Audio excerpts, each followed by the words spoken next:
and I am biologist and works as a researcher in Goa. We all are aware that Amche Mole is the strongest movement that is people have started in Goa to save our 150 million year old beloved forest from the destruction. Towards this, we kick off the second webinar in our series on forest and their people, where we highlight the connect that forests have in the lives of Goans. First webinar was held in the month of in the last month, where our first speaker Rajendra Kerkar sir talked about cultural enrichment in the context of forests and their people, with a special focus on the sacred groves of Goa. If you haven't seen the presentation, you can find the recording on my Molem Insta handle. So today we have Dr. Mandar Datar, a scientist of repute who works in Pune. He has long-standing history with Molem, having done his PhD fieldwork in the national park and publishing a book titled Flora of Bhagwan Mahavir National Park and Adjoinings. He has authored several other books, been the recipient of numerous awards, and uncovered 6 new plant species to the science. He has authored around 60 research publications, numerous popular science articles, and delivered talks in academics and research institutes. He is interested in diversity, distribution, and endemism of flowering plants of India, with a special focus on northern Western Ghats. Today, he will be talking about people-park interaction, tales from Molem National Park. If you have any questions, please write them in the comment box. We will take them at the end of the session. Sir, you can take over. Thank you very much, Saish. So I hope I am audible. Yes, Shall yes. I continue? So thanks a lot for giving me this opportunity to talk to you about subject of my interest. So I'll be going to talk on people-part interactions and my observations, my association with people from Molem National Park. So before I begin, next please, I would like to dedicate this talk to late Dr. P. Lakshmi Narasimhan, who was my PhD guide, and we lost him to COVID exactly a year ago in July, and he has often encouraged me whatever I did about Molem, be it a research publication, be it a popular talk, be it a newspaper article, has always been supportive, and that's why I feel I'm missing him today. And then I feel really sad that he's not here when I'm talking about Molem. So next please. So when organizers approached me with this topic, it brought back fond memories and a touch of nostalgia to me. 2001 and between 2001 and 2006 was the wonderful time of my life, where I did this work, this particular work. The work I am referring is documenting floristic diversity of Molem National Park, Goa. So Molem National Park is the only national park in Goa, as everybody knows. And Ministry of Environment and Forest had a scheme called PAN project, Protected Area Network project, through which they wanted to document diversity of various national parks in this country. And fortunately, I was allotted with this Molem National Park, and I spent some really wonderful time in search of plants, walking on the forest paths of Molem National Park, talking to various people, talking to plants, and talking to myself about what I'm going to do. And that really influenced my future career. So my basic focus of the work was learning plant taxonomy. So it was a PhD work, and learning various practices of plant taxonomy was the basic endeavor which I was selected for. But beyond that, I learned so many things. One thing I learned basically in Molem is to appreciate the local knowledge of people that reside surrounding the forested areas. And they, since the biodiversity around them, the rich wealth, green wealth around them is connected to their livelihood. They appreciate and they know the system well, then taxonomists or ecologists like us. That's why when people say the Western Ghat is biodiversity hotspot, I often say it's not just a biodiversity rich area. It's not just a biodiversity rich hotspot.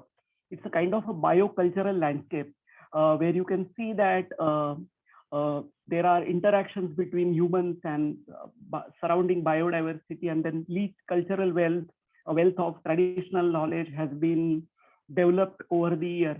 So in Western Ghats, you have some abrupt records of human presence. So there are patchy evidences, but one can say that 3,000 years ago, first establishment in Western Ghat happened. It was Iron Age, basically. And after that, as I'm talking to you about a very interesting fabric, that socio-cultural fabric woven around biodiversity has developed in this 3,000 years. And since this diversity is connected to livelihood of people, there are lot many stories they share with you about their utility, their association, and their interactions with biodiversity. But in this particular talk, plant part interaction, we are looking at a very narrow window, that to hardly 37 years of establishment of this national park. But though the establishment of national park is just 37 years old, in these 37 years, or these observations which I made a decade, 2 decades back, is basically the gist of all these associations happened over the years between human settlements and the biodiversity. So this work, basically taxonomic work, led me to publication of this book called as Flora of Molen National Park and surrounding region, in which I documented 720 species, and this was published by Botanical Survey of India. In addition to writing this book, I wrote papers on endemism, species that are exclusively endemic to this region. I talked about pteridophytes.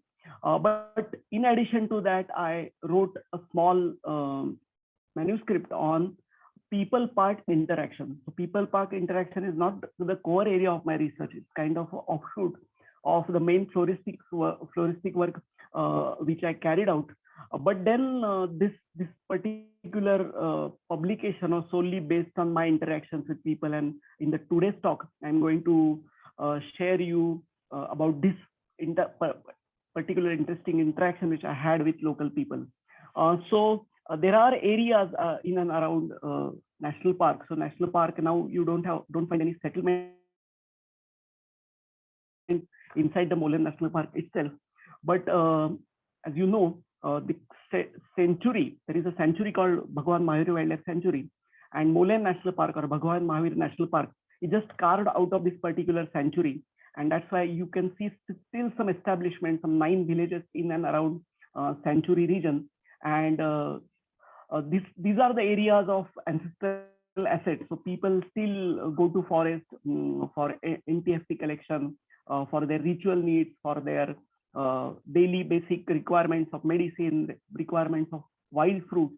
And in that particular paper, I tried to sum all this up. Next, please.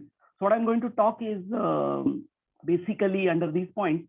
So plant park association can be basically classified into plant park associations in the sense I'm talking people and Molen National Park, basically on sanctuary area. So it can be divided into 2 basic heads, direct interactions and indirect interactions. Mind well that the most important part of people park association, which is kind of negatively projected, is a man-animal conflict. So I'm not going to talk about this man-animal conflict. So many of you must have recently seen this movie Sherni, where this negative interaction is shown. So what I'm going to talk today is basically all positive side of interaction, and that too about basically about plants, which was my study area. So under direct dependencies on forest, direct association with the forest, there is a mushroom collection, there is a matoi and offering of patri, matoi and patri, and then a lot of wild edible vegetables have been collected from national parks. And under indirect dependencies, we can see a lot of places of worship situated inside the national park, and you have natural way of worshipping is sacred groves. So that sacred groves are located inside the national park. So I'll just try to elaborate on these points and go ahead.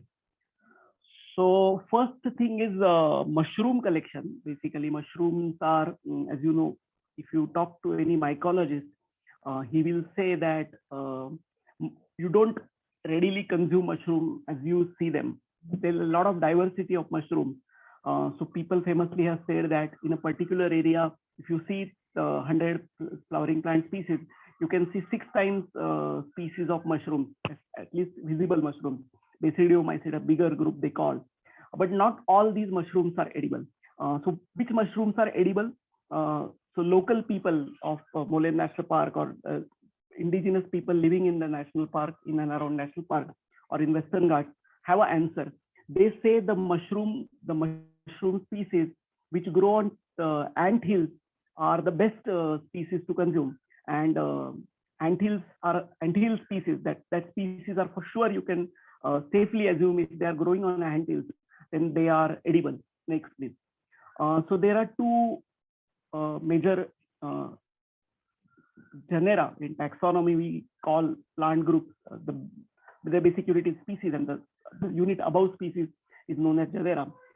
So basically, Termitomycete and Codabrella are two important group of edible mushrooms that are occurring in Goa, and of which many of them are collected from national park during or sanctuary during the Panchami time, and they're very delicious. So I have even tested a lot of recipes made from these delicious mushrooms. And to my wonder, I thought like there were hardly any species, but Nandakumar Kamath from Goa University wrote an account on this wild edible mushrooms, and he tells that there are 25 species of these Termitomyces and Codabrella growing in Western Ghats of Goa, of which 6 are endangered, and he said that 5 of them are sold in market. Most interesting part of this 25 species of Termitomyces is a genus, means mushroom growing on ant hills or termite mounds. So one species of this Termitomycete is known as Termitomycete gomantacensis, and that's one proud thing for us, that one particular species of mushroom is named after our Gomantak region. Next, please. I'll just briefly go through some very important interaction, that is traditional herbal medicine and people use medicine. So Ayurveda has been support system, a very important medicine system for people living in Western Ghats, and documenting the information associated with utility of these medicinal plants is known as, and technically we call that as ethnomedicobotany. Ethnobotany is how plants have been utilized by tribal communities, and ethnomedicobotany refers to plants which have medicinal values, and people know the medicinal values and how they sustainably harvest them, how they use them. This information is gathered in the science known as ethnomedicobotany. So large number of species from Molem, when I used to travel inside the national park in search of plants, I used to have some people with me. So people like forest guards and local forest laborers who used to take me to various areas of forest. And on my own, I would collect plants, study them, collect their specimens, try to preserve them and bring them back to Pune, Botanical Survey of India, for identification. So I used to have a field book of documenting information about that particular plant, where we used to write the information, whether it is flowering, whether it is fruiting, what color of flowers are there.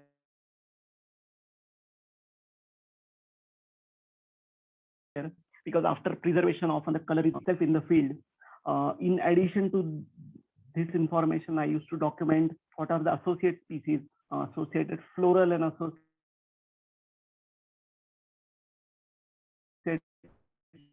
faunal species, how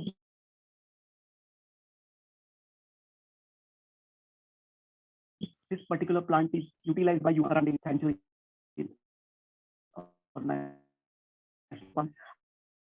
I used to document that particular information in the field book, and that ultimately led me publishing this particular paper. So I'll just briefly go through a couple of 3-4 species which are used medicinally.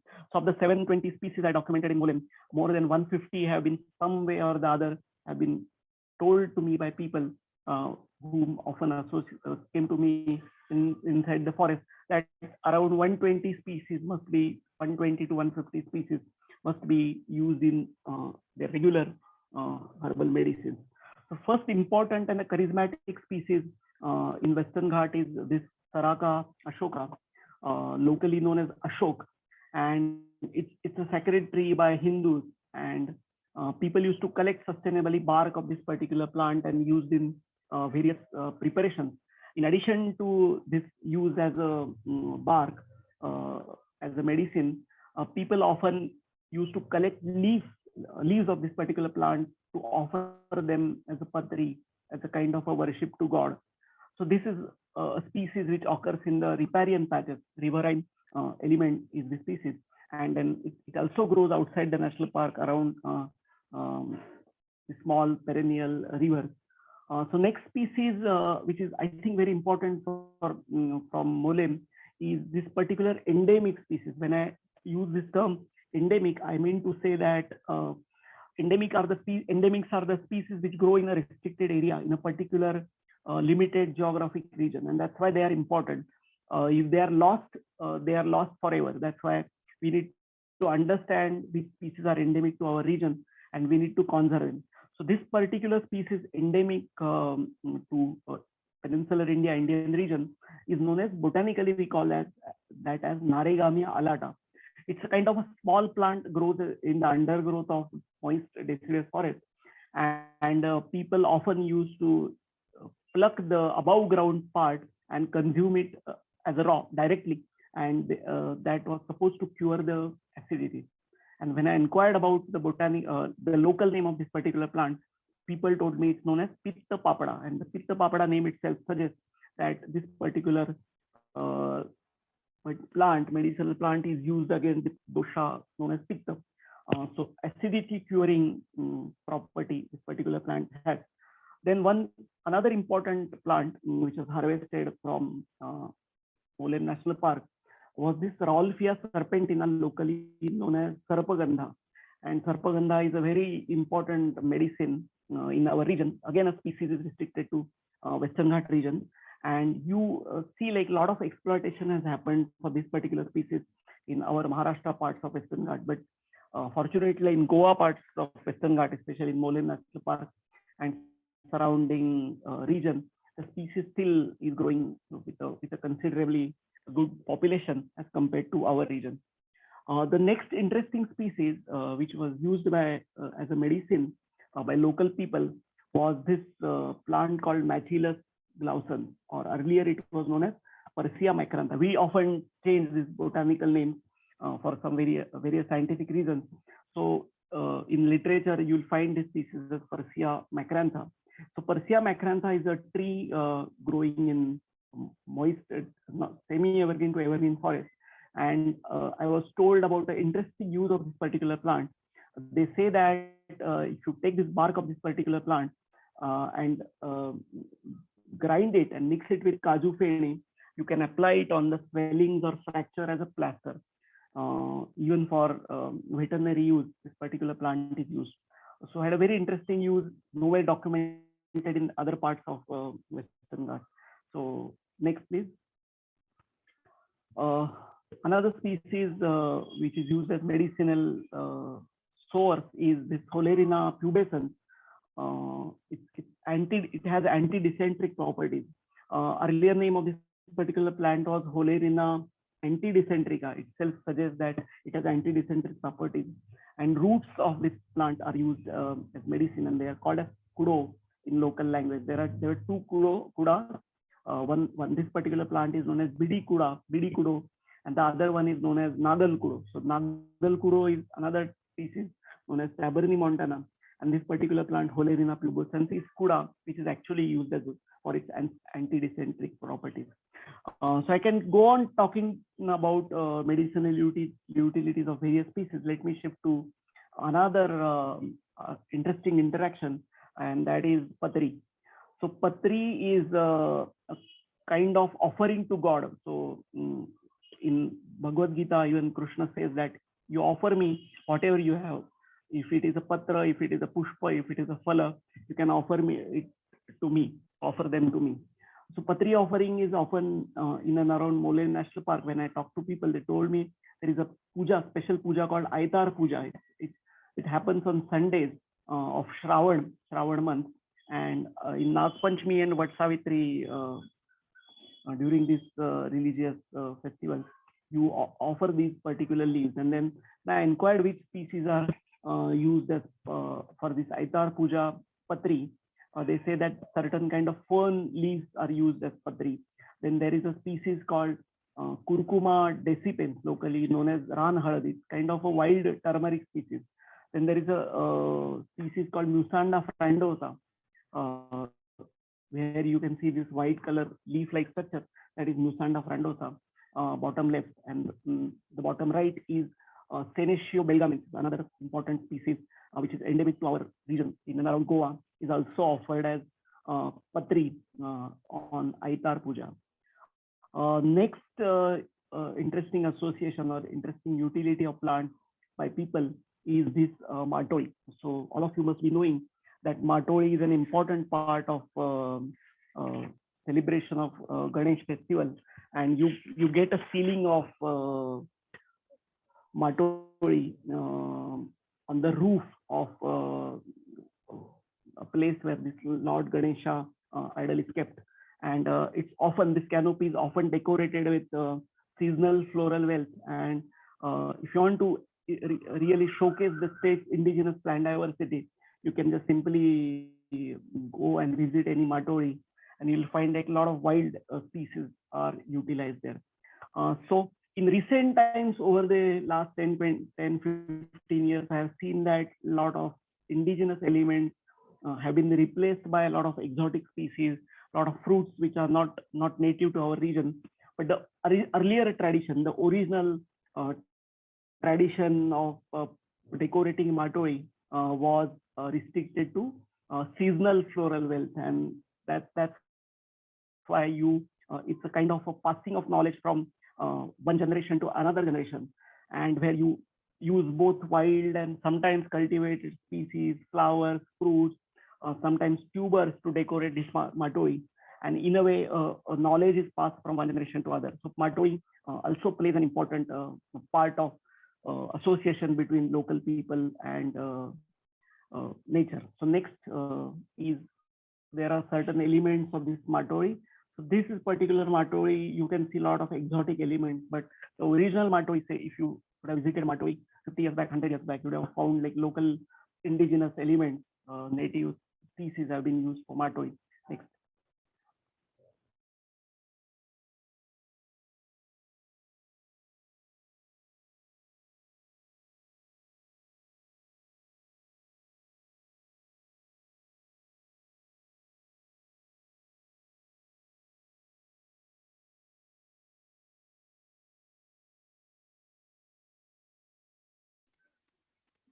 Am I audible? Yes. Hello? Yes, sir. Yeah. Now we can. So you can see here three important species used in Matoli. One of them is this pterodon, locally known as pterodon, and botanically it's Impatiens rosea. And then one fruit called as Trichosanthus cucumarina, and another fruit called as Santaloides, Conarus santaloides. So these three are important components of this Patri. Next, in addition to these three species, you have next please, Celastrus paniculata, locally known as in Maharashtra, known as Malkangoni or Jyotishmat. It's an important medicinal plant. In addition to that, you can see Gatonia floribunda, Ukshi or Uski, locally known as Uksi or Uski, and a fruit of wild cucumis known as Cucumis sativus forma hardwicki. So these three species, in addition to the earlier shown, were component of this Matoli. Next, please. So let me come to this wild edible species. I was talking to you species which are used in various offerings, various religious decorations. But let me come to direct utility of species. So you have a large number of species documented in from Mollem National Park used as wild edibles, and of them, certain species were used as leafy vegetables, certain seasonal leafy vegetables, and then I came to know about a special dish called as Paat Palyanchi Bhaji, where 5 leafy vegetables have been mixed together without adding a salt, and this particular dish is prepared in the month of Shravana. And a lot of seasonal vegetables around the year are available. So I used to travel with various people inside the national park. Like there was a person called Matthew Manjunath who was a round forester of Mollem. I often used to go with him. So while coming back, I whenever I have collected plants, he'll also collect some wild edible vegetable and bring back, and then they will be cooked and they'll be served in the dinner or lunch of that particular day. And then there I really started documenting. I got a lead from this, and then further I decided that let me document all the wild vegetables from this region. And from Mollem itself, I documented as many as 21 leafy vegetables. So they had a lot of important roles to play in your daily diet, because these leafy vegetables are available in the monsoon when you don't have fish that readily available for Goa, and then those fish proteins in the fish can be replaced with protein from this leafy vegetable. And Shravana, Shravan month, many people follow vegetarian diet, and it gives kind of a level of holiness to, it's a kind of a level of holiness to probably restrain consumption of fishes during that time, because it's a breeding time. And often forest land is called as a Krushivala, where you don't see entry of flow inside the forest. So a Krushivala is a land where you don't cultivate them, you don't plow them, the land you don't plow, and then still you harvest edible things from them. So a Krushivala is another component of the Western Ghat, where a lot of wild species are harvested. Next please. Then I started looking at leafy vegetables in that particular region. In addition to leafy vegetable, you have a lot of tuberous species which are consumed as in your daily diet. One of them is Dioscorea, or called as yams. So there are 4 species of yams growing in Mollem National Park in and around that are consumed by local people. So one of the species, people told me that it's used in the preparation called khaja.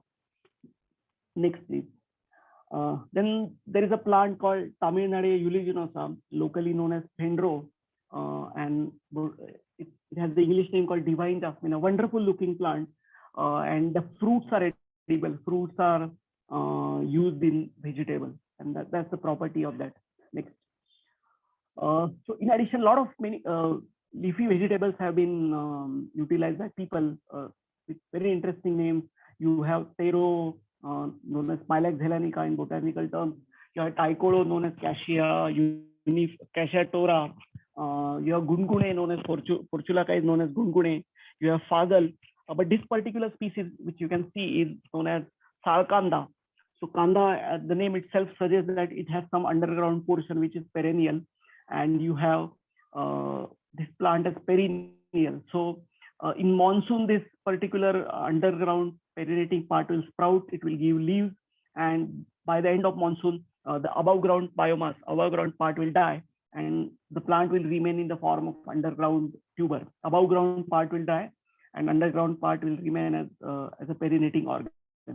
So when it produces leaves, the early stage of leaves, they are less in toxins. So toxins are the chemicals, alkaloids, which are produced by plants in defense to various attacks that happen on them, maybe fungal attack or bacterial attack, and that's why insect attack is a very important attack for plants. So they have to counter these attacks by producing certain chemicals. Those chemicals are known as alkaloids in technical terms. And many leafy vegetable species are consumed before this attack trigger is there, and before the production of alkaloids, or even certain species are consumed which have alkaloid. They are boiled, and the water in which they are boiled is thrown, and then the remaining vegetable is used. So there are ways to deal with these toxic components of this particular plant. But this salkanda, botanically known as Adenia hundala, is again fresh leaves are used, and they don't have any bitter principles in them, and used as it is. So I have tested this particular vegetable. And then in Maharashtra part, so when I went further and documented this wild edible plants of Maharashtra region, so during my PhD time, I documented them from Molem, but I went on and documented them from other regions of Western Ghats. But apart from Goa, I have not seen this particular species consumed anywhere. That way, it is rare in Maharashtra, but still we don't consume it here. In addition to these vegetables, you have next is many species of wild fruits consumed. So some wild fruits are consumed as raw, some are stored and consumed, some are pickled and consumed. And in this image, you can see one Delenia, one Mina laxiflora, bottom left, then Elagnus conferta, we call that as Amguri, bottom right, and top right, you see this species called as, it's a wild relative of our bitter gourd. The plant is known as Kartuli in local language. Next. One more species consumed is Hasoli, known as Microcos paniculata. And Microcos paniculata is kind of sour in taste and consumed raw. Next is, so as I'm telling you, I went ahead and documented this wild edible plants of entire Western Ghat, northern Western Ghat region, and we could come up with as many as 157 species used by local people as a food source. So this particular lead I took from my earlier studies on Molem, earlier works in Molem, and went ahead and documented entire checklist for the northern Western Ghat. Next. So in addition to providing foods, the book I named it as a Forest Foods of Northern Western Ghats. So because local people directly consume them, go to forest and consume them. But when you are in dearth of water, certain species of plants also give you water. And one of them is this Gatonia floribunda, locally known as Uxie or Uski.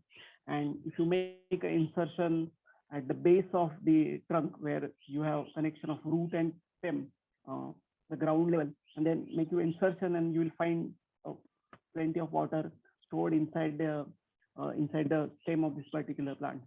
In addition to this particular species, people told me about various species of cane. So in Molem, there are 2 species of cane. People they are growing there, Calamus pseudotennis at the higher elevations and Calamus phytacea at the lower elevations of Molem National Park. So both species of cane also yield water. When you chop them in a proper way, you get enough quantity of water to quench your thirst. So forests not only provide us with food, but they also provide us with water. So next interaction, a kind of indirect interaction, which I'm going to talk, is sacred groves. So sacred groves are landscape, are important part of our landscape, northern Western Ghat landscape.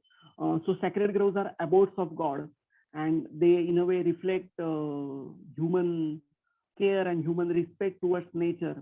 And traditionally, this care and respect has been influenced them to protect certain patches of forest. So since first slide, I'm referring this Western Ghat landscape as socio-cultural landscape. It's not just a biodiversity landscape, it's a socio-cultural landscape. In this socio-cultural landscape, you have a lot of traditions of protecting or devoting certain places for certain types of local elements, like forests are protected, certain kinds of pools or water storage places are protected. In certain species of animals, certain species of plants are considered as religious, and in a way they are protected. So sacred groves, a lot of sacred groves are there in entire Western Ghats. Molem, we had a wonderful sacred grove called Paikachi Rai. Rai itself is a Marathi name or Konkani name for forest. So Paikachi Rai is devoted or protected for the sake of god called Paik Dev, which is a god worshipped in entire length of Western Ghats of Goa. And this particular sacred grove gave me a lot of interesting species which I couldn't find anywhere in and around Molem. So those who are well acquainted with Goan landscape, they will probably not realize the importance of sacred groves, because you have some, say, 95% of part of Goan Western Ghats protected as under various protected areas of national parks and sanctuaries. But if you come to degraded or fragmented landscapes of Maharashtra, you will easily recognize the importance of sacred groves. So sacred groves are kind of repositories of climax forest. So if you ask me the climax, the original forest of a particular region, how it would have looked, what was the floristic composition, what was the plant composition in that region, then I'd simply take you to one of the sacred grove in that region and show this is how it would have looked, the entire landscape would have looked before the human settlement happened here, before human pressure exerted on the landscape. So as I am telling you, that climax, they are repositories of climax forest. You find a lot of medicinal plant species in them. You find a lot of edible species, which I'm referring to. You find a lot of species of wild relatives of crop plants. So you have crop plants, but also you have wild relatives of crop plants. And our crop plants are dominated by two families. One is grass family, where from all cereals come, and legumes, from where from our pulses come. So these cereals and pulses are most important component of our crop plants. Simultaneously, and fortunately for us, even in the Western Ghat region, in the wilder landscape, you have these two families, Poaceae, grass family, and Leguminaceae, pulses family, legume family, also dominant in Western Ghat region, our landscape. So you have many species of wild relatives of these crop plants, and they need to be protected. So climax forest is one such important thing about sacred groves, repositories of medicinal plant, repositories of wild edibles, wild relatives of crop plants. Many rare, threatened, endemic species are there. At least in Maharashtra, fragmented forest patches. These sacred groves from northernmost distributions of many species which we have documented. So that's why they are really important. And this Paikachi Rai was really one such wonderful place where whenever I go to Molem for plant collection, I make a point that I'll make at least one visit to Paikachi Rai and see plant species growing in that region. So why I am talking much about sacred groves is this is the science of sacred groves, documenting sacred groves is of Indian origin. It's a completely Indian endeavor. And later, so in Agarkar Research Institute, Dr. V.D. Vartak and Professor Madhav Gadgil picked this up and took it further, and they published the pioneer papers on this. And then later it was taken up by global researchers, and then now you can see a lot of papers outside India also coming, documenting diversity or association or human forest interaction from sacred groves. So next is sacred groves was a kind of indirect dependence of people on the forest. You have many places of pilgrimage inside the national park. One such place is this Tamdi Surla, and you can see this in this Chota Dudhsagar temple inside the national park. So a lot of pilgrimage and pilgrims and believers visit this particular temple. You also find a Gaula Devi temple. It's a kind of an anthill itself worshipped as Gaula Devi in a village called Digi, which is on the higher altitudes of Molem National Park. So one way I was talking about direct dependence or direct interaction, where you collect NTFP, collect wild edible species, you take leaves and flowers for offering, you consume certain species from forest, and then that was kind of direct association. Then you have a indirect association in the form of sacred growth. And one such association, in addition to that, I documented was this Waingan Sheti or Waingan rice farming. It's a kind of a kharif farming where you get normally in Western Ghats you have only one season of paddy cultivation, and but in Waingan Sheti you have more than one season of cultivation. That's why I said kharif farming. More than once a year this paddy is cultivated, and for the purpose of this, the water is procured from perennial streams that grow in and around national park. So you procure water from these perennial streams, release it in this kharif Waingan farms, and then again it goes back to those perennial streams. And then you, because of this, you can do more than one cycle of paddy cultivation. But in addition to that, the water is nutrient rich since it is coming from perennial streams. So you have added advantage, indirect advantage or indirect benefit of forest for this, that you cultivate paddy and the water itself coming from forest is nutrient rich, and then that gives you even you can do multiple farming in a year, and still you those farming those sheti is productive because of the nutrient that fetches from the forested land. Next, please. So I have last 2 minutes to go. So before that, I would like to share 3 links to you. Those will be shared in the chat box. So those 3 links are basically is about a publication which I am referring to. I made on eco traditions of people in and around national park. So that particular publication is available online. So if you are further interested reading this, you can refer to the first link.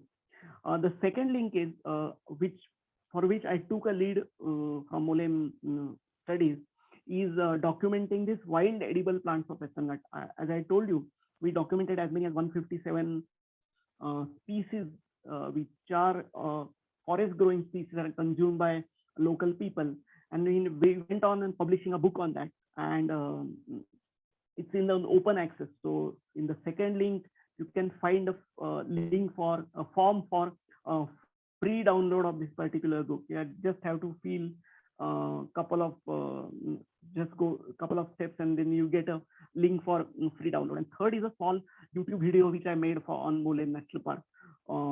So these 3 links will be shared to you in the chat box, and I hope those who are further interested can look at them.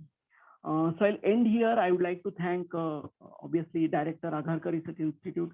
So Agharkar Research Institute is a Department of Science and Technology Research Institute funded by Government of India. Then this particular work I did was in Botanical Survey of India. I could do this entire Molem work, not just wild edible or not just plant park interaction, people park interaction, but entire floristic work because of the help from Forest Department, stalwarts like Dr. M.K. Janardhanam, who is a professor in Goa University. Finally, I would like to thank organizers and my friends from Amche Molem. Thanks a lot. If you have any question, we can just take those questions, and then we can stop. Thank you, sir. Thank you so much for taking us on the wonderful journey of your work. So the links are that sir has shown has already been given in the chat box. So we can move on to the questions now.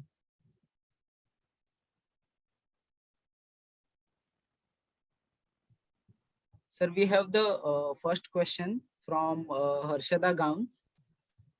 So she is asking, hi sir. I could read that. Yeah, I could read that. Thanks Harshada for this very useful question.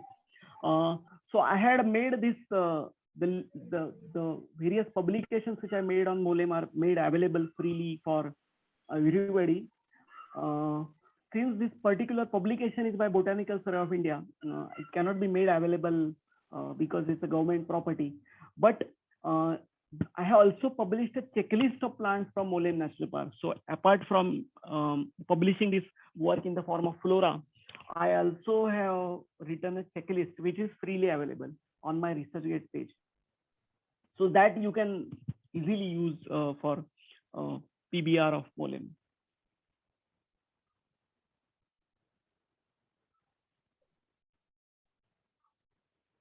Okay, so Tisha is saying thank you for this webinar. If anyone is having any questions, please you can ask in the chat box here. Or directly even you can ask. Yes, yes. You can unmute yourself and directly ask.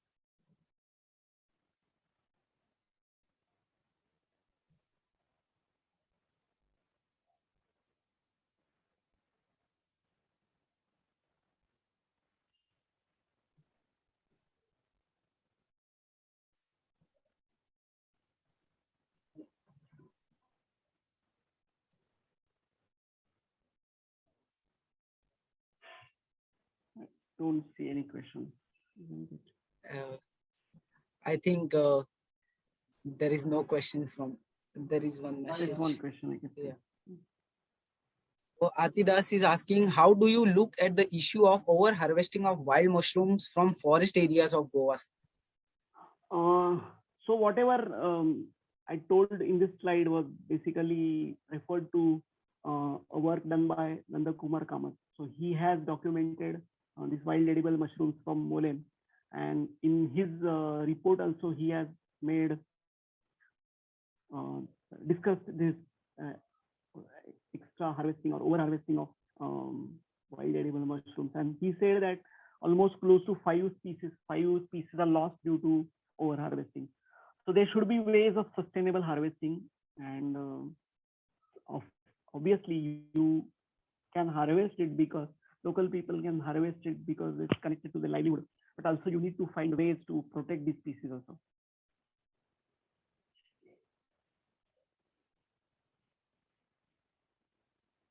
The next question is from Wild V. He's asking, sir, you have also visited Netravati part in Goa. Have you done any studies from there too? Yeah, I have visited Netravati. So Netravati is another passion for me. Like some 7-8 times I visited, and I could like document many interesting species from that region also. It's really a beautiful area, Netravati. And as you go south, you have richer diversity.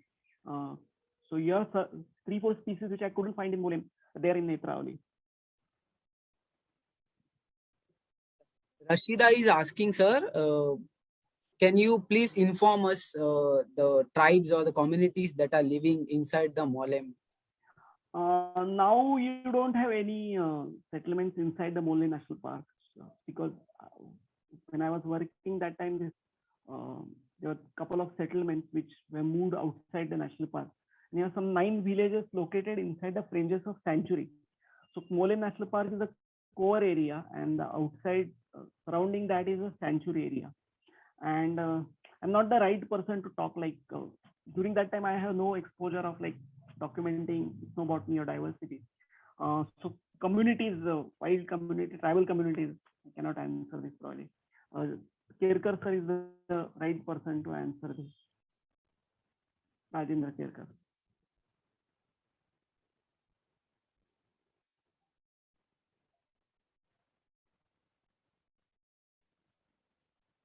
Yeah, I think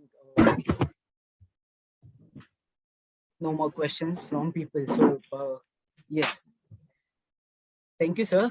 Thank you so much for joining us and giving us the valuable time. And thank you, audience. Thank you, everyone. So we will meet in the next month with our next talk. Yeah. Thank you so much. Thank you. Thanks a lot. Thanks to everybody.